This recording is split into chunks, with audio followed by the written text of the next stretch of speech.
Una de las problemáticas, si puede llamarse así, yo creo que sí, que aqueja a la ciudadanía, tiene que ver con el aspecto económico, cómo se vive, cómo viven, cómo se vivirá.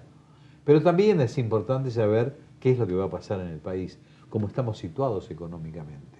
En algún momento también en este programa hemos hecho hincapié en el análisis de lo que ocurría en el mundo para ver qué repercusiones podían tener en nuestro país.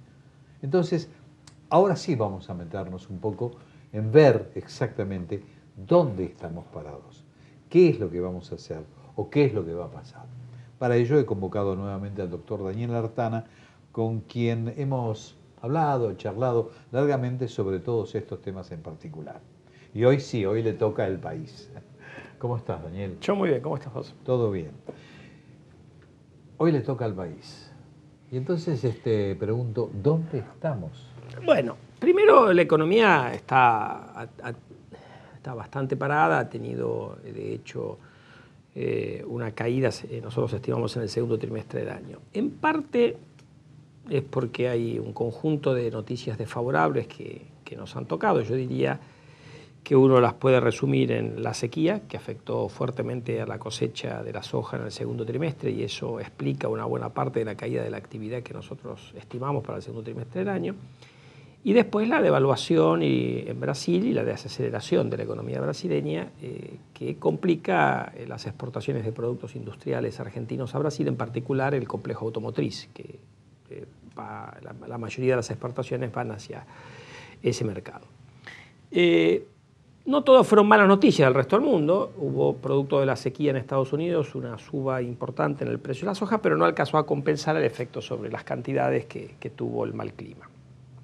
Ahora, yo creo que a eso se le sumó una cantidad de desaciertos de la política económica local, con una profundización de controles sobre las operaciones cambiarias, sobre las importaciones, sobre el giro de dividendos, después la nacionalización de una parte del capital de YPF, todas noticias que parecieron en realidad bastante improvisadas y que no han contribuido a resolver o a atenuar los problemas que le generaba a la economía argentina esta sucesión de noticias del exterior.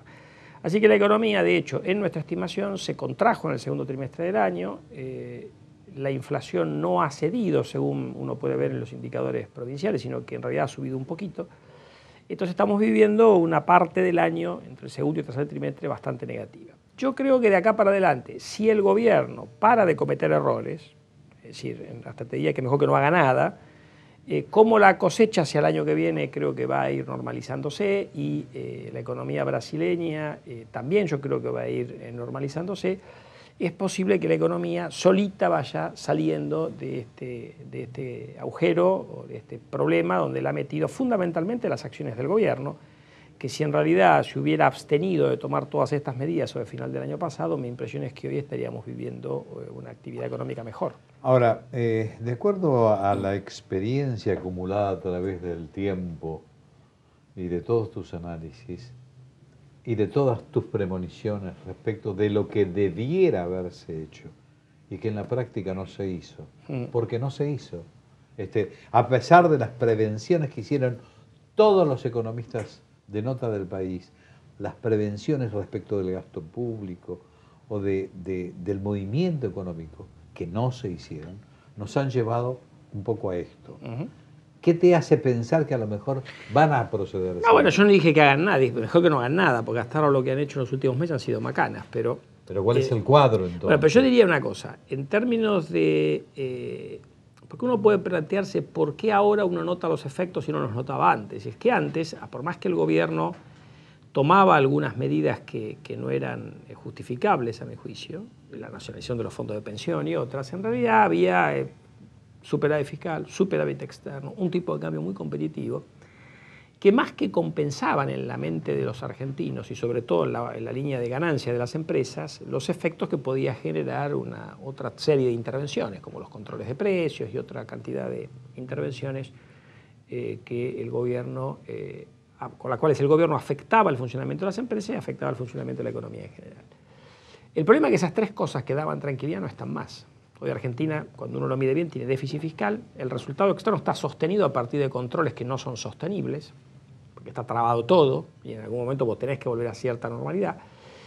Y Argentina es el país que más ha atrasado la moneda cuando uno la corrige por inflaciones relativas. Desde fines del 2006 para acá, en la región de los países grandes, es el país que más ha apreciado su moneda, con lo cual esa ventaja cambiaria que Argentina tenía no la tiene más. Y uno empieza a tener algunos sectores dentro de la actividad transable de la economía que empiezan a sufrir problemas serios de rentabilidad. Y por lo tanto están viéndose afectadas sus decisiones de inversión.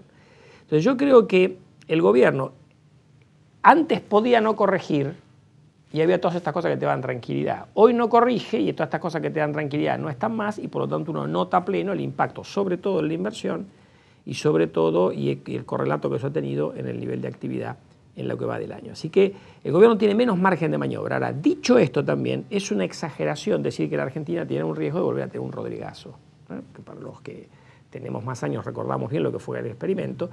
¿Por qué digo qué puntos de contacto hay con el Rodrigazo? El único punto de contacto que hay con el Rodrigazo es una buena noticia y una mala noticia. La mala noticia es que hay el mismo atraso de tarifas de servicio público que había en aquella época o parecido. Uno sabe que eso es insostenible y que en algún momento la Argentina va a sufrir un aumento de tarifas muy importantes. En aquel momento, una de las cosas que disparó el problema fue un sacudón tarifario con tarifas que se multiplicaron por 3, 4, 5, 6 veces dependiendo del producto que estuvieras mirando.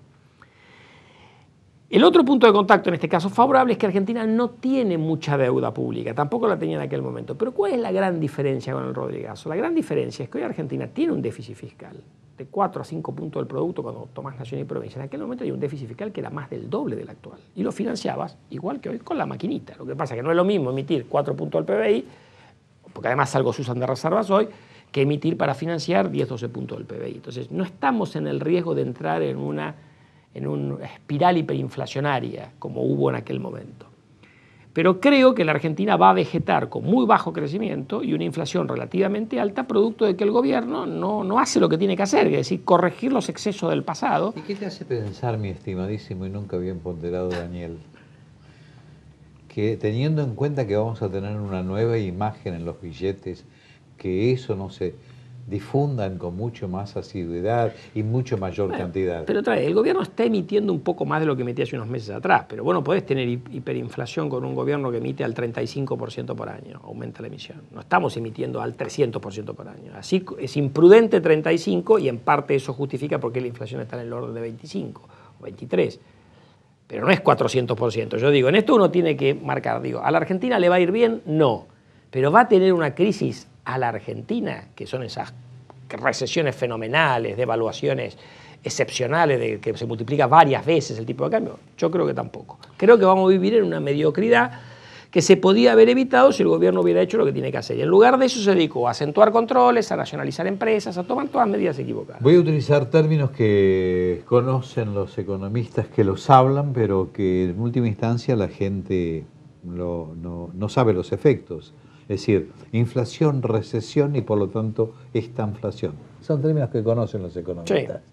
Hoy estamos ahí, ¿eh? Estamos ahí. Porque ha habido una pequeña recesión y la inflación sigue estando alta.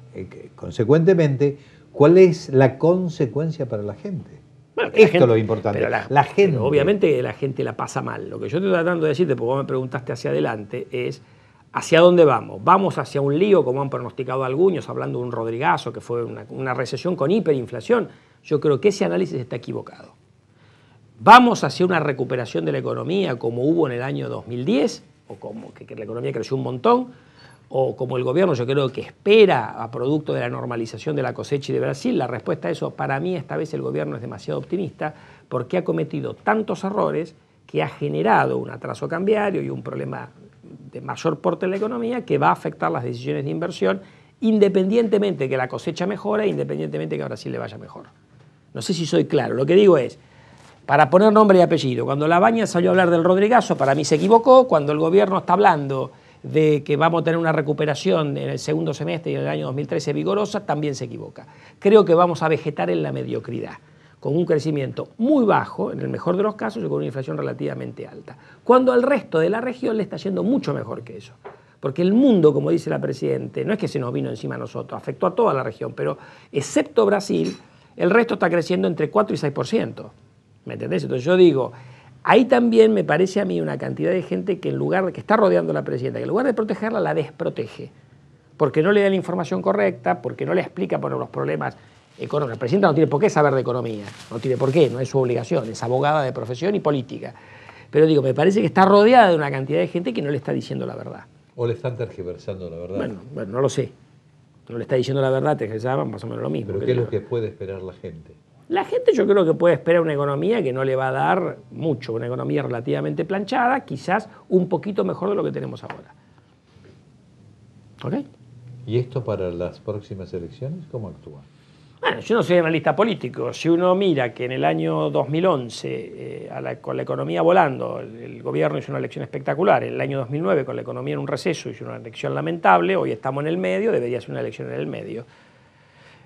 Eso es lo que uno diría mirando datos económicos, pero por supuesto depende de qué haga la oposición, depende de lo que haga el gobierno, depende de un montón de cuestiones. ¿Y cómo va a actuar lo que está ocurriendo en el mundo, que pareciera que se está agravando?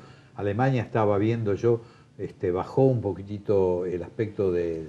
Pero eso está dentro de lo que uno esperaba y hemos hablado con vos. Europa, yo creo haberlo dicho acá, Europa va a vegetar durante mucho tiempo. El riesgo que hay es que se peguen una piña a la Argentina. Y yo creo que eso lo tienen más o menos controlado a pesar de todo lo que se dice. ¿Por qué? ¿A pesar de los números que hay? Los números no son malos, pero tampoco son terribles. O sea, yo estoy hablando... No, para ellos son malos, para nosotros pero está no. bien, pero escúchame una cosa. Que Europa caiga medio punto, un punto, que crezca cero. ¿Es bueno? No. ¿Es malo? Ahora, ¿es una crisis económica como tuvo Grecia? No. Entonces yo digo, pongámosle las cosas números, porque si no hablamos en el aire.